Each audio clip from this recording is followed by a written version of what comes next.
Hello, everybody. This is Beth Worsdell, author, and welcome to the Witty Writers Show. And I am beyond excited today because I have with me here Paul Cude. Hello, darling. Hello, it's lovely to see you.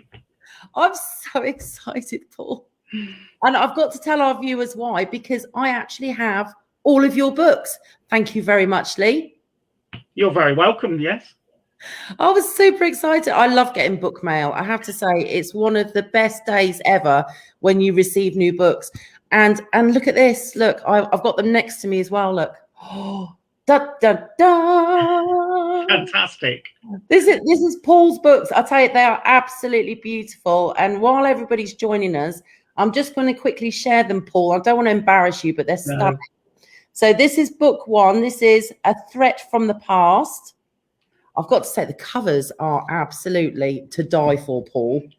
I've got to tell you, they are. Look at this. Beautiful. This is book two, A Chilling Revelation. Oh, my gosh. I'm in love with these covers. I've got to be honest with you, Paul. I could drool over them all day. There we go. This is book three, A Twisted Prophecy. I love the titles as well. I'm going to have to talk about that with you in a second. There we go. This is book four, Earth's Custodians. They're so dramatic, Paul. I absolutely love them. I do like the covers. They've been very well done, yes. Epic. This is, there we go. This is book five, A Fiery Farewell. They really do set the mood. And then you've got two, I'm just leaning over. I don't want to put my boobs on the screen. There we go. And these are two standalones, aren't they? This is Frozen to the Core. Yeah, that one's that's a short kind of prequel. But you should read the main series and then hop back to I use as a reader magnet. Okie dokie. And this one is The Christmas in Crisis. Oh, yes, that one's quite special. That one, yeah, you could ask me about that one a little bit later on and I'll tell you all about it and why it's special. I just love these covers. I love dragons, full stop, I've got to tell you. And we've actually got quite a lot in common, Paul, which we'll come back to. We've already got people joining us and putting details on and saying hello. We've got Heather who's joined us. She says, hi, Beth and Paul. I agree. Those covers are amazing. Hi, Heather. Nice to meet you. They are stunning, Heather. You're absolutely right. We've got Claire who's joined us. She says, hi, Beth. Hi, Paul. Hi, Claire. T has joined us as well. Hello, T. Thank you, darling. And we've got, Claire says, gorgeous covers. Love them. Fantastic. Thank you. They're so dramatic. Honestly, I'm in love with every single cover you have. I really do. Now, the books that I've just shown are all in the White Dragon saga. That's right. Which is absolutely amazing. And you do have a Facebook group, I believe, called the Dragon Domainers. That's it, Dragon Domainers. So if you're intrigued by Paul's books, as I know I was, then you need to pop over to Paul's groups, and I've listed all your links. Yeah, thank you very much. Yeah, I'd be very happy for you all to come over and join. I try and keep you updated as to what I'm up to and any cover reveals. I have a monthly competition, so you're all very welcome to try and enter that and win some signed copies. Oh, there we go. You need to get over there and join after our interview. Susanna's joined us as well. She says hi. Bless her heart. She's so lovely. They really are. Now, Paul, is writing something you've always wanted to do since you were young, or did it come along quite by accident? And I say this because I already know the answer. How did it happen? So I can remember writing as sort of around about sort of 9, 10, 11. I can remember writing at school and being really into it. Unfortunately, I got kind of distracted around about the age of 11 or 12 and fell in love with my sport, which, as a lot of people know, is field hockey, if you're in America, or just hockey. And that's just all I wanted to ever do. And I just spent my youth just playing as much as I could, to the detriment of probably everything else. And other people's ankles, I would imagine, because I used to play hockey. Oh well, yes, lots of injuries along the way, but lots of fun and shenanigans, I think we should say. But as for the writing, book one, unsurprisingly, came to me in a dream, as in just one go, it played out like a movie in my head. I was sitting with my wife one Saturday night on the sofa watching some rubbish television, and it just played out in my head from the night before. And I must have sat there like just, you know, gobsmacked, mouth, you know, wide open, catching flies. And it all played out. And I told my wife, and she said, "Wow, that's amazing. And you must go on and write that." And I was like, "Oh yeah, I can only type with 2 fingers. That's never going to happen." But the dreams, you know, they just continued about that particular storyline. Sometimes in great detail, sometimes tiny little aspects of it. And I thought, well, you know, this is something, isn't it? You know, clearly something wants me to try and write. So I spent 3 months teaching myself to type properly, which I obviously couldn't. And then, yeah, I settled down to write the first book, and which, as most people do, made a million mistakes, and, you know, all thought it was going to be very easy and everything. But obviously you learn from those mistakes. And I think by the time I was only a few chapters in, I was already dreaming about the second book, and so on and so forth. So, and still today, I still dream about, you know, the stuff that goes on. I'm writing book 6 at the moment, and I plan to write book 6 and book 7 this year and have them finished by the end of the year. And only the other night, I had a little dream about something that was going on and had to incorporate that in the book. So yeah, that's how it all started. How it all began. That's absolutely amazing. And I can connect with you so much on this, Paul, because my Earth Angels trilogy all started with one really vivid dream. And as you said, it was like it played out like a movie. Yeah. And when I told my friend about it the following day, I literally told her all about this dream and what happened. And I said to her at the time, "Wouldn't that make a great movie?" And she's like, "Yeah, it really would." But I mean, I'm glad you kicked into action straight away. For me, it stuck in my mind for over 2 years, 2.5 years. Oh, wow. I thought, this is ridiculous. It just keeps popping in my head. I need to write this down. So I'm so glad that you actually thought, I'm just going to do it. That's absolutely amazing. Well, I mean, luckily I was in the kind of position. Our youngest daughter had just been born, and I'd been made redundant. So essentially, my wife loved her job, and so it was agreed that I would look after her full time, you know, and do, you know, all the house stuff and all the rest of it. So in those tiny little gaps, you know, while she slept and stuff like that, I was able to teach myself to type, and then obviously go on and start, you know, my writing journey, and, you know, make some of the mistakes that have kind of led me to where I am, and to get a little bit better. But, you know, I was just fortunate to be in that position. I think if, you know, I'd had like a full-time job and all the rest of it, I think it might have been very different. Yeah, I can vouch for that, because I've got a very close friend, as everybody knows, Autumn, who just started a new author group together called Write Better, Author Smarter. So make sure you join, because I've got some. I think I have, yeah. I got some exciting news, which Paul knows about, but I'll announce later on. But yeah, Autumn, I mean, I don't know how she does it. I mean, she's a full-time English educator, like high level, and she publishes all these historical fiction novels. I don't know how she does it. I don't know how she fits it all in. I think she must take lots of herbs or something. We've got some more people joining us. So everybody who's joining us, please say hello. We love to give you a shout out. Terza has joined us, and she says, "Hello, everyone." So thank you for joining us. And we've also got JD. Hello, JD. Julio has actually just received my copies of books. He's just bought them. So thank you very much, Julio. I appreciate you. And he sent me the best book selfies ever. I've got to tell you, Paul. Fantastic.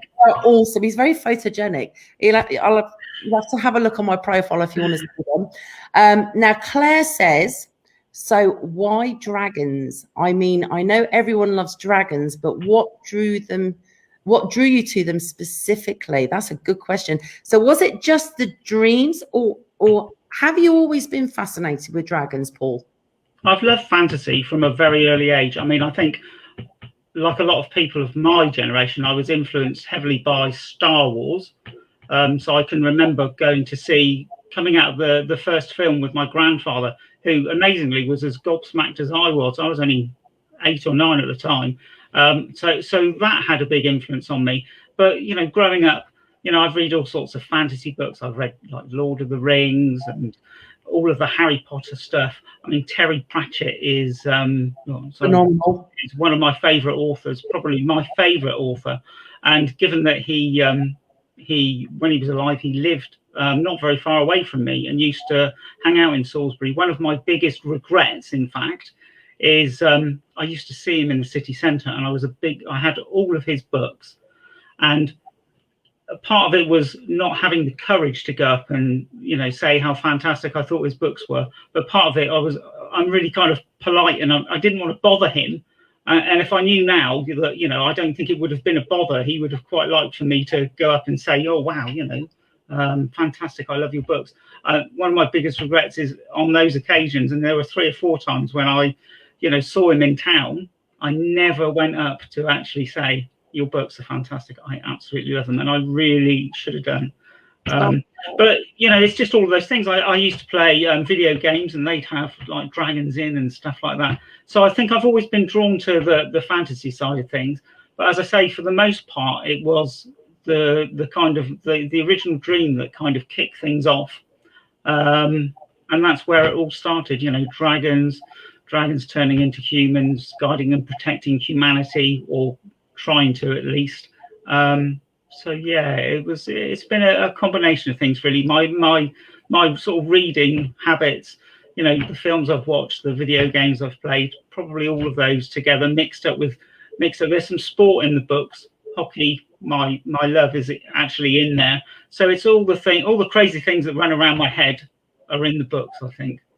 That's just amazing. I tell you, it's amazing how our minds work and process and give us little snippets of gifts that we can use to be creative with. I think it's just absolutely amazing. I've just been told off. Claire says, big tease, Beth.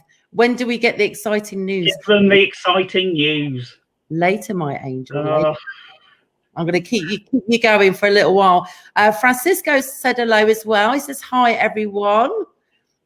You are awesome. Hello, Francisco. Thank you, darling. We've also got Dot Caffrey. She says, hi there.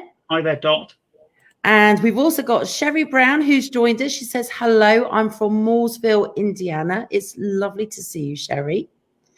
And, let's have a look. I'm trying to keep up with these. There we go. Francisco says, how are you? Well, I'm absolutely fantastic. And how are you feeling, Paul?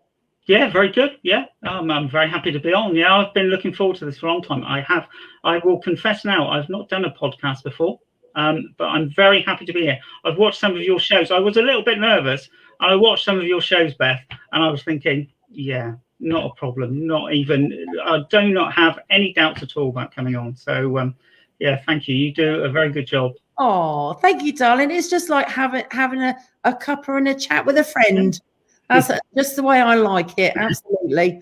Let's have a look. So Dot says, I love dragons and write about them too. What's not to love about dragons? I've got to tell you. And Sherry says, what character would you choose to be if you could? Oh, that's a very good question. Well, character from my books? I think from any character, I'm assuming. Any character? Oh, goodness me. I need the choices. I do like, so I have to say, I do like some of the Aragon books. So perhaps something out of those.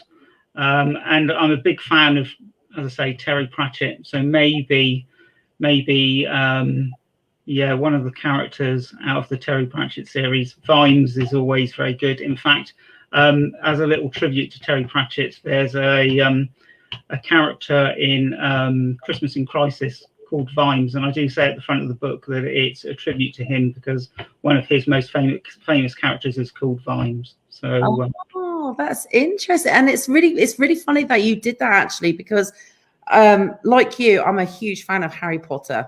I mean, we've both got children. I read all the Harry Potter books to my kids and became more addicted than my kids.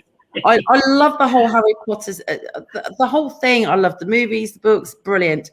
So one of my characters in my books is actually J.K. Rowling. Oh, wow. And I've only had, I know it's going to be like for some of our viewers who've read my books, but yeah, a lot of people didn't realize that this lady Joanne in my book is J.K. Rowling. Wow, that's fantastic. But I have received a few messages from people going, "Oh, I see what you did there." But I just wanted to put her in my book a little bit because her books are just so amazing and they inspire me so much. I think it's nice to give that little bit of love to a little bit of recognition. I think. Yeah. I think if they change your life so much, I've read all the Harry Potter books, and when they were coming out from about the third or fourth one onwards, you used to be able to get them. I probably shouldn't say this. Amazon used to send them out like just a couple of days early, and no kidding you, when they arrived, I just read them all the way through. Stay up till like 4, 5 in the morning. Only get up, only have like an hour's sleep, but just read them all the way through. That's that's how good they were. It's like binge watching a Netflix film, like that. Your eyes down. Oh, I love it. I absolutely love it. Okay. Oh my gosh, we've got loads of questions here for you, Paul. Okay. Julio says, what are some major media, books, movies, shows that helped inspire your creative journey and expression? I think I was always, as I've said, I think perhaps Star Wars started off my imagination. I was very captivated when that came out. That was like nothing I'd ever seen before. And I can remember at that, being 8 or 9 or whatever it was, I can remember doing lots of drawings. I would draw all sorts of spaceships and droids, and then I'd start writing just kind of a little bit, as you did at school and stuff like that. But, my homework would be about, those were the stories that I'd kind of write about that universe. So that had, I think, a huge influence on me. And then as a reader, I've got, I would say, perhaps not all of them, but nearly every single expanded Star Wars universe book, which is my kind of precious book collection that I have. So that's had a big influence on me. But as for the sort of fantasy side of things, again, I played when World of Warcraft came out. Not sure I want to admit this. I played that for a couple of years, quite a lot, until I found myself staying up until 3 in the morning and thinking I've got to give this up. So, that's a huge fantasy element and stuff like that. But I like most fantasy books. I tend to find I don't enjoy the films quite as much as the books. They never seem to be as good. But yeah, that's kind of really how it is. Yeah, I do know what you mean, actually, because most of the books that I've read that have been made into movies haven't been as good. Because what I consider to be the best bits of the book are never in the movies. Yeah, absolutely. Well, that's the last couple of Harry Potter movies, isn't it? If you read the books, you're kind of thinking, oh, hang on a second, there's a few bits missing. And as I said, I love the Eragon series of books. Yes. But they did one film which I managed to catch by accident one day. Oh my goodness me, Christopher Paolini will be absolutely horrified by what they did to that one film. It doesn't resemble anything that's in his books. But it's just the way of the world, I think, isn't it? It is, unfortunately. It really, really is. And it's amazing how much they have to cut down a book to be able to fit it into a movie and allow for that time. It's quite amazing. But I do understand what you mean about, being blown away by Star Wars and everything. Because at the time, obviously, we're both English. So at the time, I remember, Doctor Who being on the TV, and the special effects were absolutely naff at that time. And the Star Wars movies came out, and the technology that they used was so advanced in comparison to what we were seeing on the TV. It was like, it was mind blowing at the time, seeing it at the cinema that first time. And then, of course, it wasn't like nowadays where you get it DVD, 3 months later. That's it. It's gone for years until it comes out on video. So I used to go to the Saturday and Sunday matinees, which they had in those days. I'm showing my age now. But they used to have children's groups, didn't they, at the local cinemas on Saturday, Sundays in the morning. So, the parents could get rid of their kids for the morning on the weekend, and we'd go and watch it again. What a terrible thing to do. I know. I had such a great childhood. It was brilliant. Okay, Francisca says, great to see you both, and congratulations, Paul, on your book. Hi, Francisca. That's fantastic. Sherry says, thank you for answering her questions. So interesting. And she also says, wow. It's amazing, isn't it? I'll tell you, it's amazing how our minds work. They really, really are. Okay. Claire says, or she would like to know, should I say, do your books have a targeted age range, or are they enjoyed by many different age ranges? I think from my experience, they're enjoyed by many different age ranges. I always say young adult. So, you know, if you can read Harry Potter or, you know, Percy Jackson and stuff, it's that kind of thing. I have readers as young as 10, maybe 9-year-olds reading them and loving them and, you know, telling me all about the plots and all the rest of it. But I would say I probably get more adults reading them than children. That's my experience, or more adults than teens reading them, and enjoying them. So, yeah, it's a broad range that they appeal to, hopefully, which is not kind of how it's designed, but I think that's how if I have a style of writing, I think I would describe it as young adult. So, yeah. I think it's absolutely wonderful that your books are more aimed at young adult, because there is such a huge readership of adults who prefer literature that doesn't have the adult scenes and language. And your books are so beautifully written, Paul. I think it's great that adults can enjoy them as well as the younger generation, but also that parents can read the same book as their teens and have something to talk about.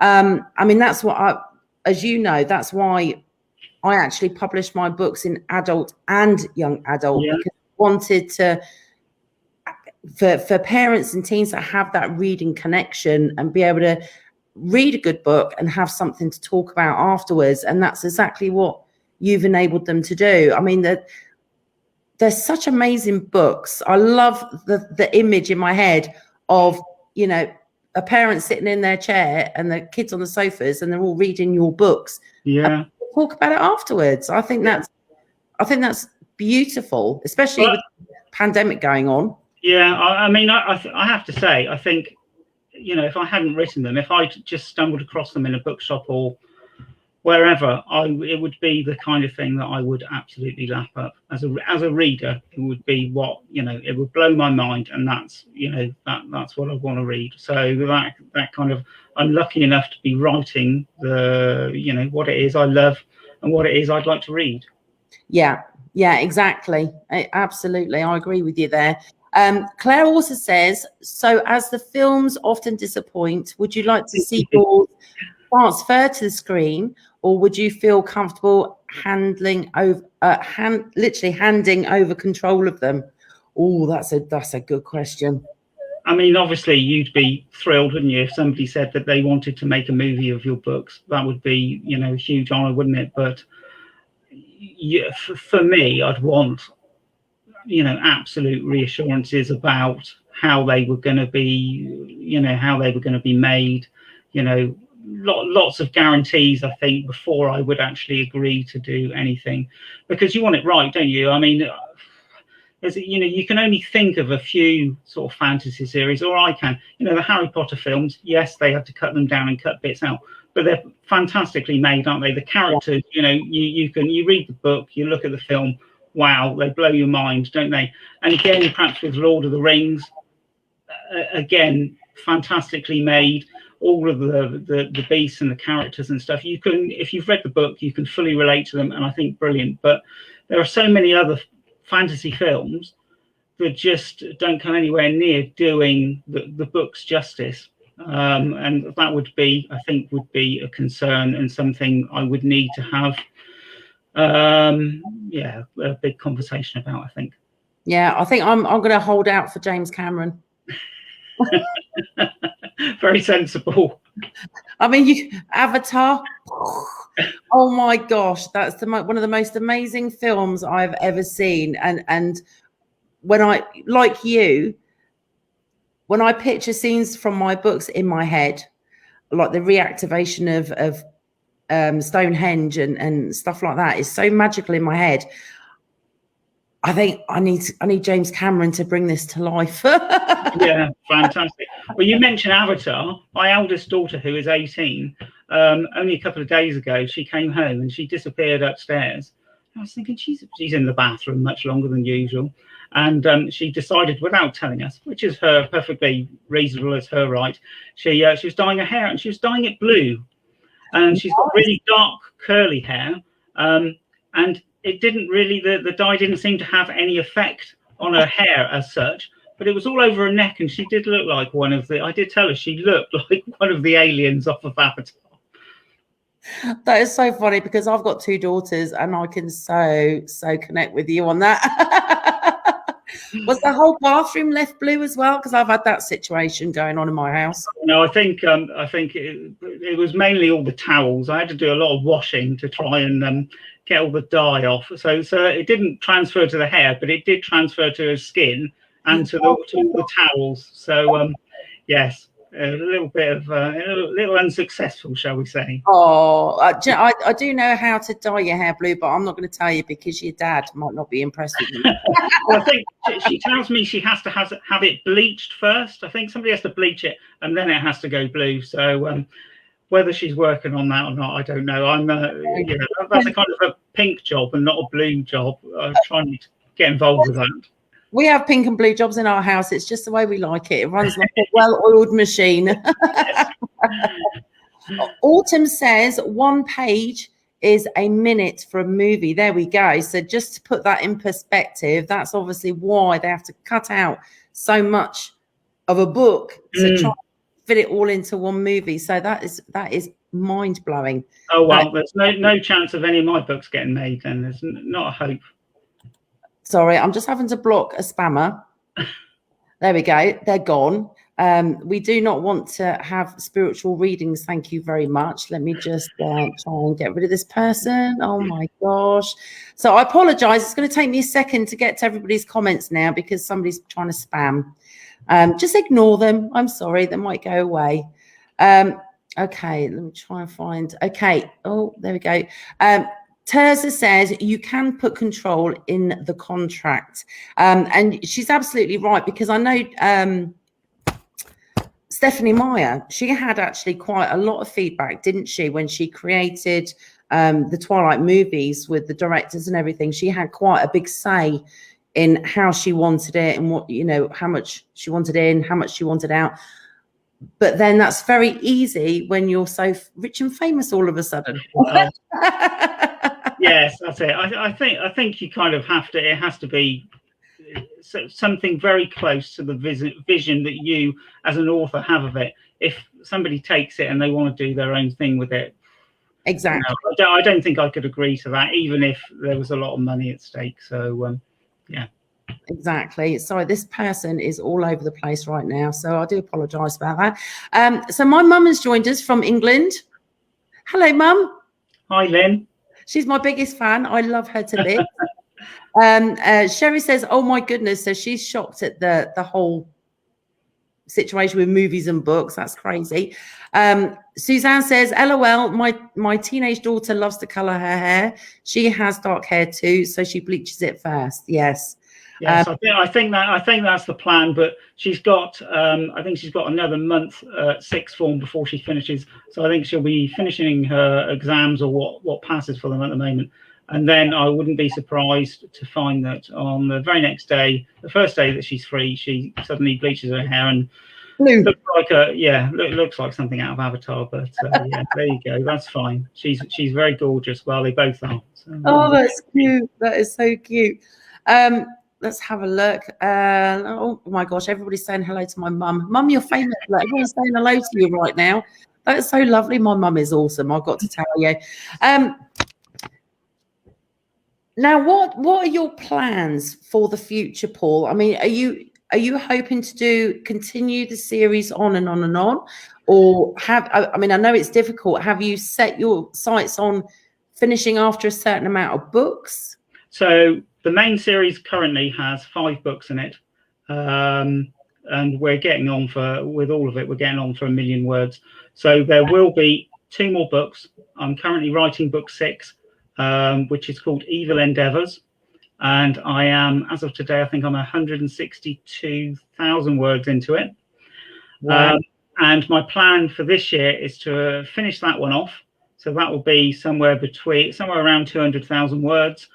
And my plan is to then not release that straight away. It's just to write the next one, go straight on, write book 7, for which I have a name, but I'm not going to tell you. And it's a good name, and it is very apt. That's all I'll say at the moment. So, yeah, and finish both of them, and then hopefully have them edited and released by the end of the year. It's quite a big ask, but fingers crossed. And then that's it. That'll be 7 books in the series, and you know, the other reader magnets and stuff, of which there are 3, which they're not short ones either, but they all relate to the series in some way, shape, or form. So yeah, and that'll be somewhere approaching 1.5 million words probably. So in all, so that's the idea. And then after that, who knows? I probably have to go and get a proper job, I should think. Well, let's hope that everything just goes and blows up for you, and then you have to. That would be nice. Do this for a living. Now, just for our viewers, just to let you know, Paul has very kindly offered to do a giveaway, which is absolutely wonderful. Thank you, Paul. So once we finish our interview, if you share Paul's interview everywhere, anywhere, you will get an entry to win a signed copy of book 1, A Threat to the Past, or sorry, A Threat from the Past. So you'll get a signed copy of this, or if you prefer ebooks, you can win the whole set of ebooks. Oh, so exciting. It's so exciting. So make sure you share, and you can share Paul's interview on book groups, book pages, wherever you want. As long as I can physically see them shared, then you will get your entry. So super exciting. Now we've got another question for you. I've got to say, Claire is on the ball with questions today. She is awesome. She says, so although fantasy is your preferred genre to read, do you read any other genres sometimes for a change? Absolutely, yeah. I love sci-fi. That, I think, to start with, was probably my bigger love than fantasy. Probably again due to Star Wars. I like reading a bit of steampunk, and I love thrillers. As I say, I love fantasy and sci-fi. When I was a teen, nothing engaged me at school, but I can remember I used to. You might know this, Beth. They used to have lots of these mail book clubs where you used to order what you wanted, and they'd mail out the books, and yes, you know, they'd all be cheap for like a couple of goes, and then you'd have to pay for, you have to buy one, and it was a rip-off price and all the rest of it. And I used to belong to some of those, and I can remember they mailed me out a Tom Clancy book called Debt of Honor, huge, great big hardback thing, by mistake. And I was so lazy, I just couldn't return it. And it sat on my bedside table for months. And then I ran out of something to read, and I picked this thing up, and I just got hooked straight away, and I just plowed through it. And then, as you do with these things, I had to go and find all of his previous books and then start at the beginning and read all the way through. And I think in some of in the first book that I did, I read back through it after I'd written it. And there's a little nod to Tom Clancy in one of the things that I actually do. In his books, you kind of start reading and it's all really engaging. And then suddenly you'll come across a little paragraph that makes no sense at all. And you think, what on earth is that? That's just... Where's that come from? And then you kind of read on and you get another one that continues the little paragraph that was about nothing at all. And obviously in the end, it winds itself, you know, it's crucial to the actual story as it goes on. And in my first book, and I think in a couple of the others, unconsciously, I think I've done a little couple of bits like that. So that's probably a nod to him and how much I like his books. So yeah, so I like thrillers, steampunk, sci-fi, yeah, all sorts of things. It's amazing, isn't it? I think a lot of people automatically assume that you always write what you read, which is a natural assumption. I've always been a huge fan of horror. I love Stephen King, James Herbert, you name it. The scarier the book, the better. I'm not into the movies so much now because my husband makes me jump as I'm watching them. He'll grab my leg or something. But I love the horror books. So when I had my dream that started my books, I'm like, where on earth did this come from? So it doesn't always work the same way, does it? Yeah. Although I am a huge Star Trek, Star Wars, Harry Potter. I love all that as well. So it just goes to show that you can have quite a varied taste in books and stuff. Right.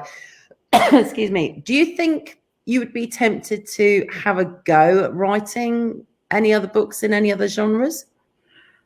So I've got a few ideas for when I finish this. I mean, I need a rest after I finish these. I need a rest and a break from it for a little while. But I've got some ideas.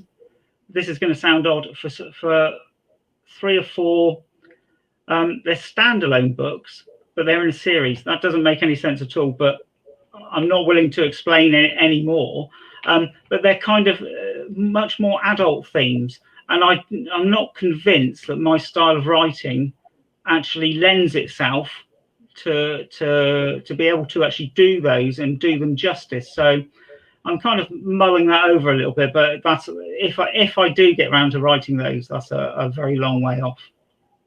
That's exciting though. Oh my God. Watch this space, everybody. Watch this space. Oh my goodness. Let's have a look. We've got some more questions as well.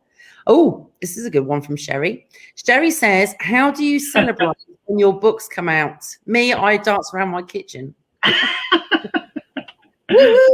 Fantastic. Well, so what normally happens is, so I write the last sentence of one of my books, and you can imagine anything from 180 to 210,000 words. So I sit here and write the last sentence, and I'm absolutely overjoyed and ecstatic for about 20 minutes. I can't tell you the feeling, the adrenaline rush. And then I have the biggest downer of my life, I think, because what's to come is the editing. And the editing is what I absolutely hate the most. I can't tell you how much I hate editing. I understand the need for it. I know how necessary it is, but I hate editing with an absolute passion. And I'm sure my wife is in our living room at the moment, laughing her head off at this bit. Yeah. But yeah, I hate the editing. So for about 20 minutes after I've written that last sentence, I'm absolutely overjoyed. And then I tend to come back down to earth with a huge bump at just the thought of the editing. So that's generally how it works. I feel your pain.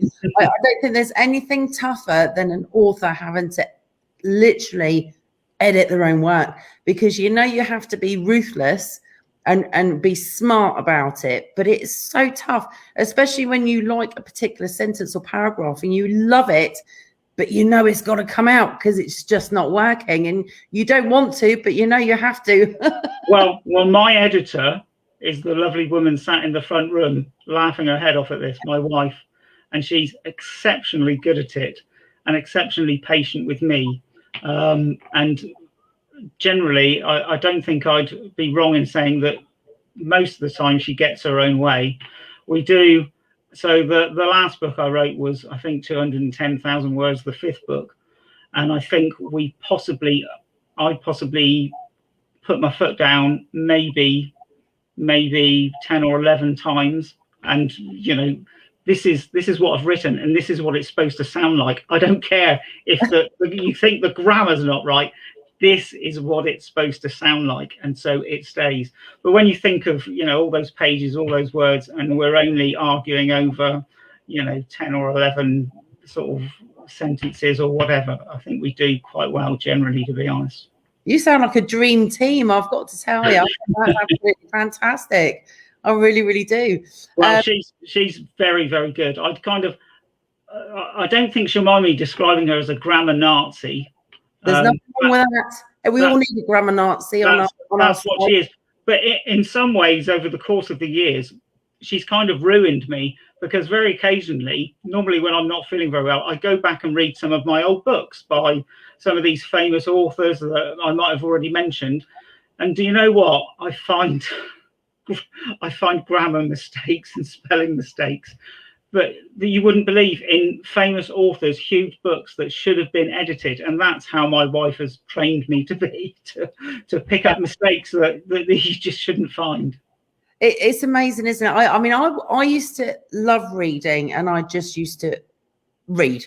I would just read it and enjoy it and love it, and it was great. And now I've learned so much. I now, when I read books, I automatically think, oh, well, I wouldn't have put that there. I would have done that. I don't know why, because all these people are all these people are famous and well known and everything. And I'm thinking, yeah, I wouldn't have done that. Just me. It's funny because we all have such individual writing styles, and that's what everybody has to remember. We're not all J.K. Rowling. We're not all Stephanie Myers. We're not all Tom Clancy. We've all got our individual styles of writing. So that affects our grammar to an extent as well, because we have we all have our own different pace of writing and everything else. So it's amazing. It when you start writing books, it changes you. It really, really does. It does. I agree totally. Yes. Sherry says, can I go ahead and share now? You may. Share, because people can join us now and join in the chat.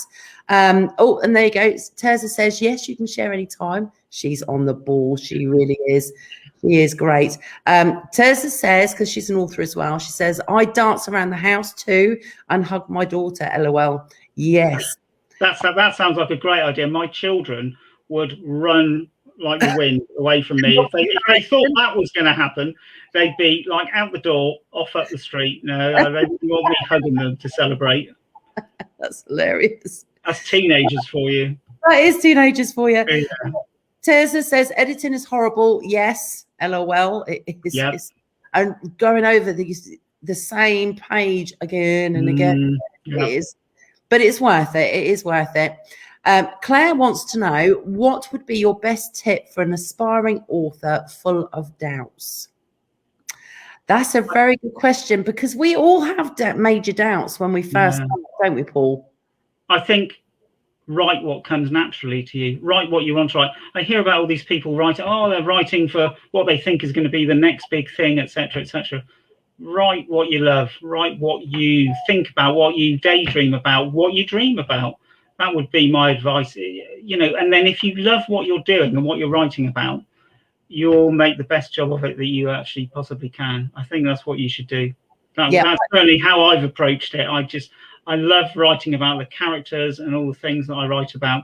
So in some ways, although it is, you have to knuckle down and do the work and stuff, in some ways it's, for quite a lot of the time, it's really enjoyable. Yeah, I absolutely agree with that. I think, if you don't write what you're passionate about, you're never going to be completely happy with it, because you're not writing from your soul and your heart, are you? Yeah, absolutely. I agree with that. And one other thing I want to mention, Claire, is it's never too late to start writing either. I mean, there's so many top artists across the board, whether it be acting, screenwriting, book writing, whatever. There are so many successful people that started later on in life, in their 30s, 40s, 50s and 60s. So I don't think it's ever too late, is it, Paul, to just do it. Go for it. Absolutely. You just lose. I tell people come up to me and go, I think I've got a book in me. I don't know that. You say, just write 100 words. Start by writing 100 words a day. How long is that? That's 5 minutes, isn't it? 100 words a day, and just write 100 words a day for a month, and let's see what you've got at the end of it. And before you know it, you'll be writing 500 words a day, and then it'll be 1,000 words a day, and you start writing 1,000 words a day. In 3 months' time, you've got a huge novel. So just start off, just write what's inside, and just let it come out. You don't have to show anybody, do you, to start with? But just start really tiny, and then just see what you've got after a month and have a look at it. You'd be surprised at what you can achieve and what kind of actually comes out of you and comes down and gets written on the page.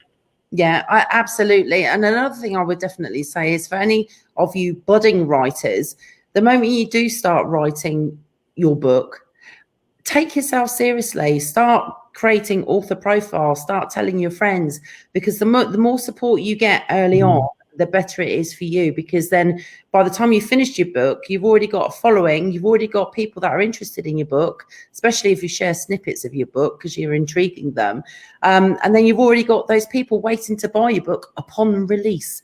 If I would just add one thing to that, just do the social media, get involved with have a Twitter account and a Facebook account and whatever else it is you love, because not only will you find that helps with your following and stuff, there are lots of great authors and writers out there that are always willing to help and share advice. I see all these horror stories on the television and stuff about everybody's bad experience on the internet. I can honestly say, in all the time I've been doing this, I don't think I've had one bad experience. And I've had lots of people who, if I struggle, they help me. I help them. It's in my mind anyway, it's such a friendly community, the writing community. Everybody gets on really well, and they're always willing to help and lend a hand. Yeah, absolutely. I tell you, the writing community is absolutely amazing. It really, really is. And I like you, I don't think I've ever had one bad experience, to be honest with you. It's been absolutely amazing. And again, for those of you who are thinking of writing or who are writing or have already published, if you're stuck and you want tips or advice, then make sure you join mine and Autumn's group, which is Write Better, Author Smarter, because between us, we give a wealth of information, marketing, writing, you name it. We've got it for you. So make sure you do that. Let's have a look here. Oh, crikey, we've got loads more questions up here. Oh my gosh. Terza says, I corner my children so they can't get away. Mine are too big for that. They're monsters, they are. Oh, you wicked woman, Terza, you wicked woman. That's hilarious. Oh, there you go. Terza says yes.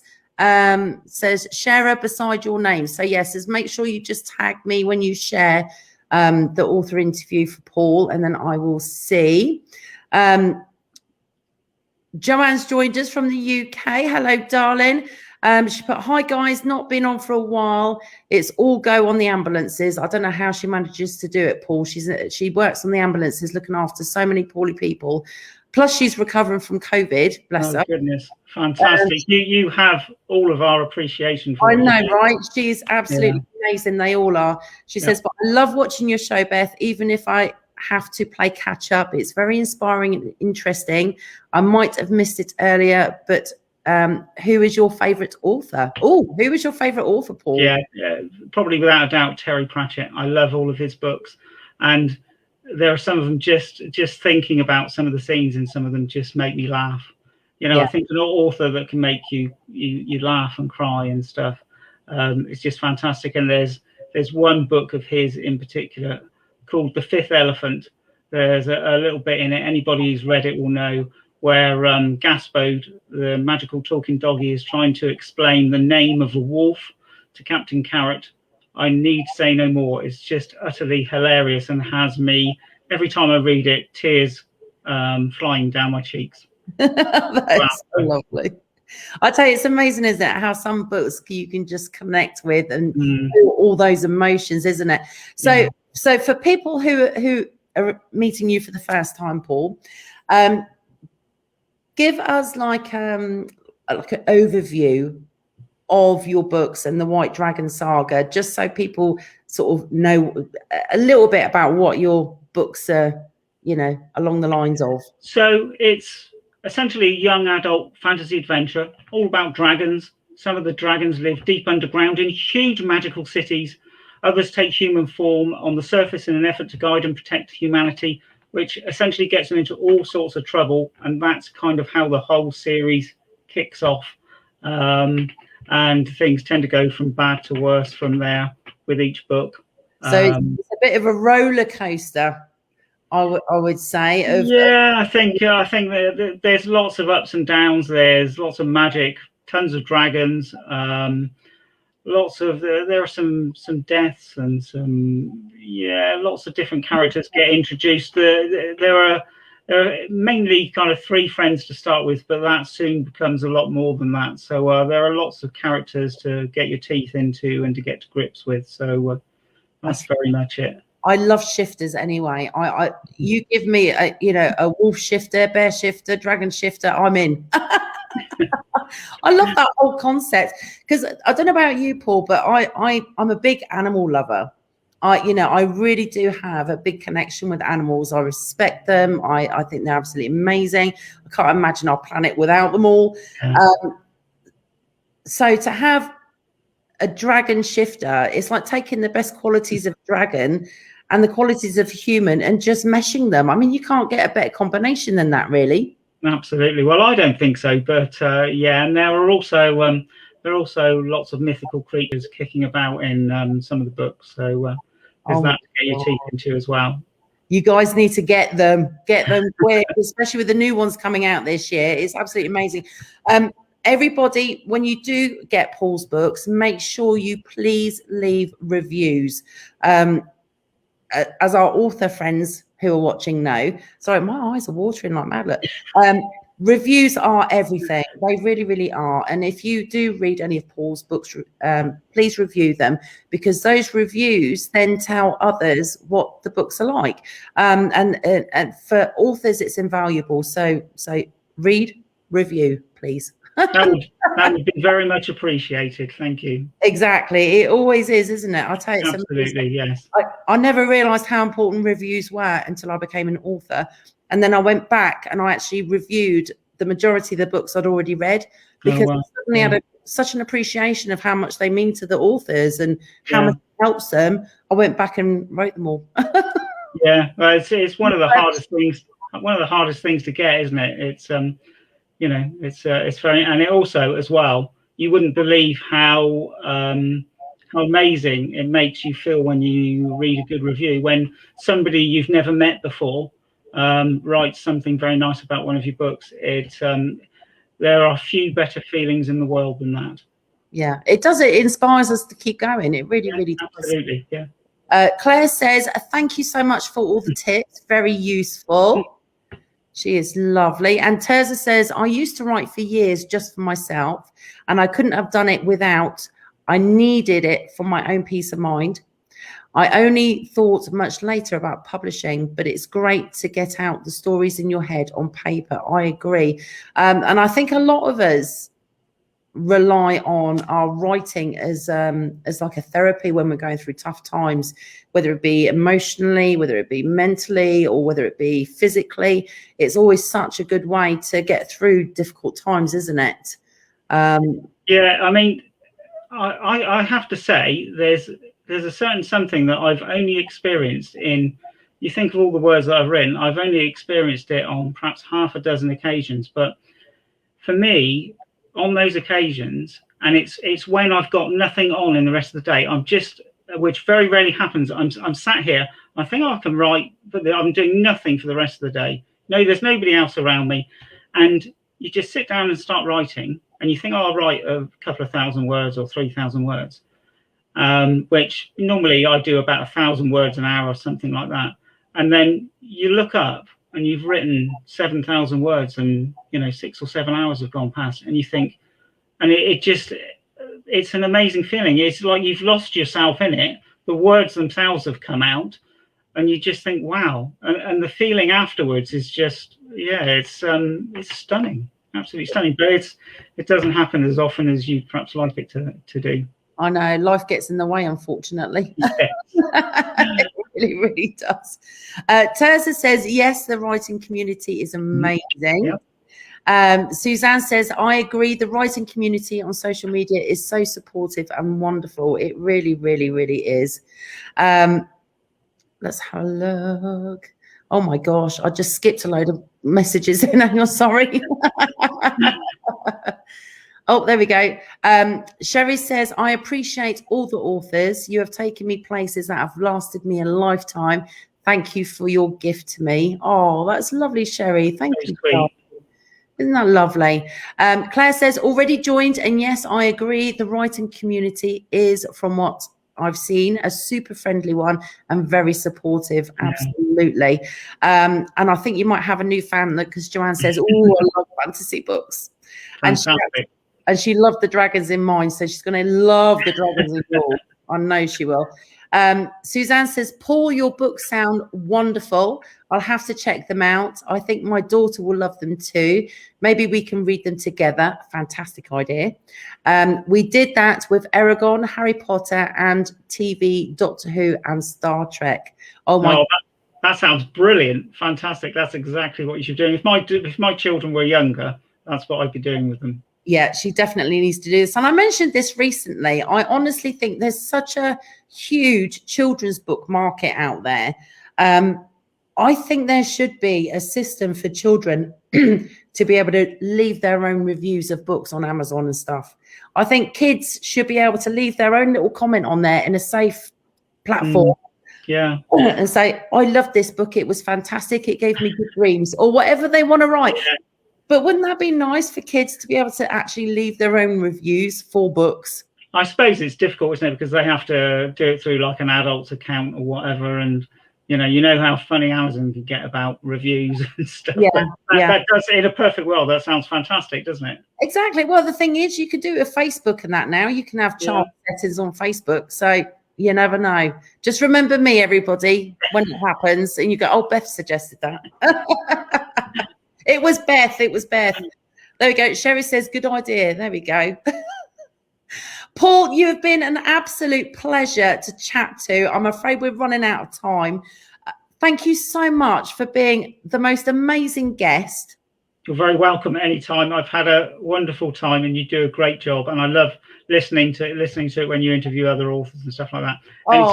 Anytime you'd like me back, I'd be very happy to come and do so. I would love to have you back when the next two books are out. Sure, yeah. Also, don't forget, you've got to share this interview of Paul's to win a free signed copy of The Threat from the Past, which is book 1 in the White Dragon saga. Or if you prefer ebooks, you can have the whole set of ebooks from Paul. So you just got to share. You've got until next week to get involved. So share everywhere, book clubs, wherever you want, just share. Now, just to let you all know, I have started a podcast. So today's interview and the previous interviews are all being uploaded to my new podcast. I will add the link so you can join my channel. It's on Anchor FM, but it will be on Spotify and eventually, well, it's on Google now, Google Podcasts. It's getting on all the others. So you'll be able to listen on your way to work or in the bath, while you're ironing, while you're supposed to be working, while you're on your lunch break. So I'm trying to make it as easy for everybody to join in the fun and have a listen. But thank you, everybody. Keep posted on the events. Don't forget to like and share everywhere. So like and share my Facebook author page and YouTube and everywhere else, because we have actually got Mark Gottlieb from Trident Media, New York, big publishing company. It's the Trident Media Group. Mark Gottlieb is going to be coming on the show on June the 22nd. No, 21st. I do apologize. June the 21st. So I've actually created the event today. So make sure you click like and get notified on there. But you'll be able to pick his brains about everything to do with being a literary agent, what books he's looking for, the do's and don'ts for authors. There's going to be such a massive wealth of information coming from Mark. It's unbelievable. And we're going to be chatting to him. I'm super excited to get it from the horse's mouth. So don't miss that. Paul, thank you, darling. Come and see us again. And please keep up with the comments because people will be watching after we finished, if that's all right. Fantastic. Thank you, everybody. And we'll see you next time on the Witty Writers Show. Bye for now. Bye.